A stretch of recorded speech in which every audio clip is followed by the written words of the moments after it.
ಪ್ರಿಯರೇ, ದೇವರು ಒಳ್ಳೆಯವರು, ಒಳ್ಳೆಯದನ್ನೇ ಮಾಡುವವರಾಗಿದ್ದಾರೆ.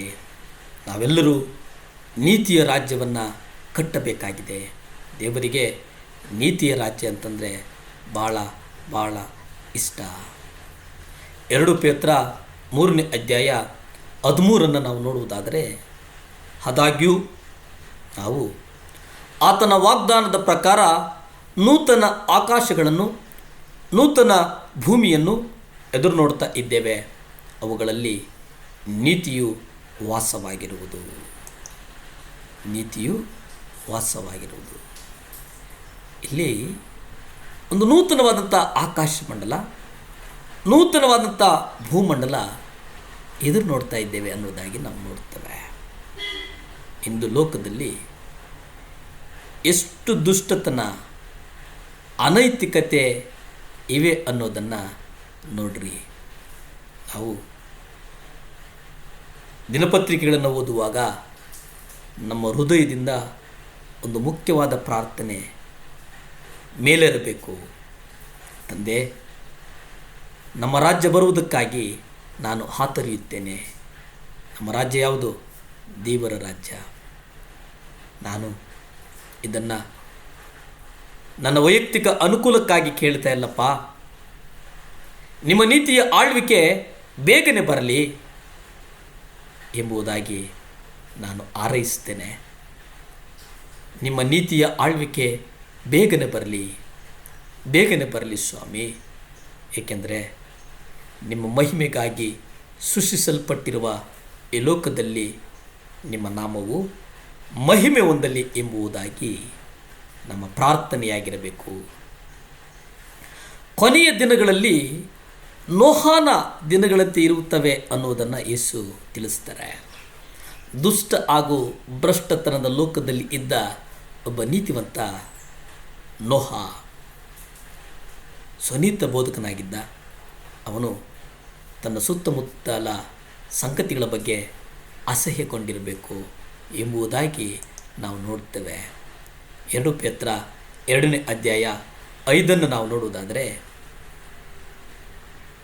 ಆತನು ಪುರಾತನ ಲೋಕವನ್ನು ಸುಮ್ಮನೆ ಬಿಡದೆ ಭಕ್ತಿಹೀನರ ಮೇಲೆ ಜಲಪ್ರಳಯವನ್ನು ಬರಮಾಡಿದನು. ಆದರೆ ನೀತಿಯನ್ನು ಸಾರುತ್ತಿದ್ದ 8ನೇಯವನಾದ ನೋಹನನ್ನು ರಕ್ಷಿಸಿದನು. ದೇವರು ನೀತಿವಂತನಾದಂಥ ನೋಹನನ್ನು ರಕ್ಷಿಸಿದನು ಎಂಬುದಾಗಿ ನಾವು ನೋಡ್ತೇವೆ. ಪ್ರಿಯರೇ, ಆತನು ನೀತಿಗಾಗಿ ತನ್ನ ಹೃದಯದ ಆಳದಿಂದ ತವಕಿಸಿ ಅದನ್ನು ಮುಚ್ಚುಮರಿಯಿಲ್ಲದೆ ಸಾರ್ತಾನೆ. ಆತನ ಪ್ರಾರ್ಥನೆಯೂ ಸಹ ಅವನು ಹೇಳ್ತಾನೆ, ನಿನ್ನ ರಾಜ್ಯವೂ ಬರಲಿ, ನಿನ್ನ ರಾಜ್ಯವೂ ಬರಲಿ ದೇವರೇ. ಎಲ್ಲ ವಿಶ್ವಾಸಿಗಳು ಕ್ರಿಸ್ತನು ಈ ಲೋಕದಲ್ಲಿ ತನ್ನ ರಾಜ್ಯವನ್ನು ಸ್ಥಾಪಿಸಲು ಬೇಗನೆ ಬರ್ತಾನೆ. ನಿಜವಾಗಿ ನಂಬಿರುವುದು ರುಜುವಾತು ಆಗ್ತದೆ. ಯೋಹಾನ 3ನೇ ಅಧ್ಯಾಯ 3ರಲ್ಲಿ ನಾವು ನೋಡ್ತೇವೆ ಆತನ ನಿರೀಕ್ಷೆ, ಆತ ಇಟ್ಟಿರತಕ್ಕಂಥ ನಿರೀಕ್ಷೆ ಏನಿದೆ ಅದನ್ನು ನಾವು ನೋಡ್ತೇವೆ.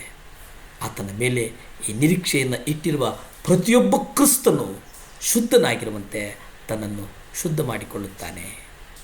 ನಾವು ಕ್ರಿಸ್ತನ ಬರುವಿಕೆಗಾಗಿ ನಿಜವಾಗಿ ನಂಬುವುದರ ಪುರಾವೆ ಏನಪ್ಪ ಅಂತಂದರೆ, ಮೊದಲ ಗೀತೆಯು ಮೊದಲಿಂಗನಿಗಾಗಿ ಸಿದ್ಧಳಾಗುವಂತೆ ನಾವು ನಮ್ಮನ್ನು ಸಿದ್ಧ ಮಾಡಿಕೊಳ್ತೇವೆ.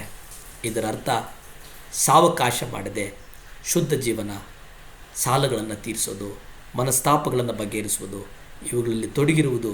ಏಕೆಂದರೆ ನಾವು ಶುದ್ಧಿಯಾಗಿ ಪರಿಶುದ್ಧತೆಯ ಮಟ್ಟವನ್ನು ಸಮೀಪ ಮಾಡಿ ದೇವರ ರಾಜ್ಯಕ್ಕೋಸ್ಕರ ಪ್ರಯಾಸ ಪಡೋಣ. ಭೂಮಿ ಆಕಾಶಗಳನ್ನು ಉಂಟು ಮಾಡಿದಂಥ ಸರ್ವಶಕ್ತನಾದಂಥ ದೇವರೇ, ಕೋಟ್ಯಾನುಕೋಟಿ ಸ್ತೋತ್ರ ಸ್ವಾಮಿ. ಈ ಮುಂಜಾನೆ ಪ್ರಾರ್ಥನೆಯಲ್ಲಿ ದೇವರೇ, ಯಾರ್ಯಾರು ದೇವರೇ ಮನೆ ಸಾಲಗಳ ನಿಮಿತ್ತ ಇದ್ದಾರೋ ಅವ್ರಿಗಾಗಿ ಪ್ರಾರ್ಥಿಸ್ತೇನೆ. ಯಾರ್ಯಾರು ಗೃಹ ಸಾಲಗಳಲ್ಲಿದ್ದಾರೋ ಅವ್ರಿಗಾಗಿ ಪ್ರಾರ್ಥಿಸ್ತೇನೆ. ಯಾರ್ಯಾರು ಪರ್ಸ್ನಲ್ ಲೋನ್ಗಳಲ್ಲಿದ್ದಾರೋ ಅವ್ರಿಗಾಗಿ ಪ್ರಾರ್ಥಿಸ್ತೇನೆ. ಯಾರ್ಯಾರು ಇಂಡಸ್ಟ್ರಿ ಲೋನ್ಗಳಲ್ಲಿದ್ದಾರೋ ಅವ್ರಿಗಾಗಿ ಪ್ರಾರ್ಥಿಸ್ತೇನೆ. ಯಾರ್ಯಾರು ದೇವರೇ ಬಡ್ಡಿ ಸಾಲಗಳಲ್ಲಿದ್ದಾರೋ ಅವ್ರಿಗಾಗಿ ಪ್ರಾರ್ಥಿಸ್ತೇನೆ ಸ್ವಾಮಿ. ನೀವು ಹೇಳಿದಿರಲ್ಲಪ್ಪ, ನನ್ನ ಸಹಾಯವು ಎಲ್ಲಿಂದ ಬರುವುದು? ನನ್ನ ಸಹಾಯವು ಭೂಮಿ ಆಕಾಶಗಳನ್ನು ಉಂಟು ಮಾಡಿದಂಥ ಯೆಹೋವನಿಂದಲೇ ಬರುವುದು ಅಂತ ಹೇಳಿದಂಥ ದೇವರೇ, ಈ ಸಾಲಗಳನ್ನು ತೀರಿಸು ಸ್ವಾಮಿ. ಯೇಸು ಕ್ರಿಸ್ತನ ರಕ್ತದಿಂದ ಸಾಲಗಳು ತೀರಲ್ಪಡಲಿ ಸ್ವಾಮಿ. ಮಕ್ಕಳು ಅನೇಕರಿಗೆ ಸಾಲ ಕೊಡುವರು, ಸಾಲ ತೆಗೆದುಕೊಳ್ಳುವುದಿಲ್ಲ ಎಂಬ ವಾಗ್ದಾನವನ್ನು ನಮ್ಮ ಜೀವಿತಗಳಲ್ಲಿ ನಡೆಸು ಸ್ವಾಮಿ, ನಡೆಸು ದೇವರೇ.